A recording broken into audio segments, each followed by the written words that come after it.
Birodarlar, opa-singillar, mana shu giyohni yaxshilab eslab qolinglar. Jeltushnik deydi, buni qaranglar. Buni bargini eslab qolinglar, bargini manaki. Adashtirmanglar. Tushunlaringizmi? Manaki. Bu qanday kasalliklarga davo? Bilasizlarmi? Bu mana parok sersa bo'ladi-ku. Sizlar ixlos qilib ishinglar. Parok sersa, ya'niki yurak parogi. Keyin achok bo'ladi-ku, suv yig'iladi oyoqlaringizga, qayerlaringizga, qorningizga yurak og'rig'idan achok beradi-ku. Mana shu serdechniy achoki, mana shu. Yana qanday kasalliklarga qarang.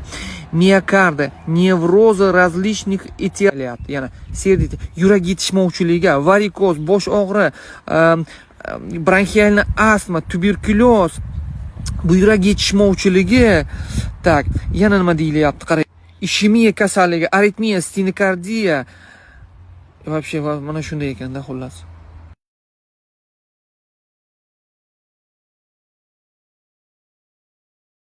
Xo'sh, bu qanday ichiladi?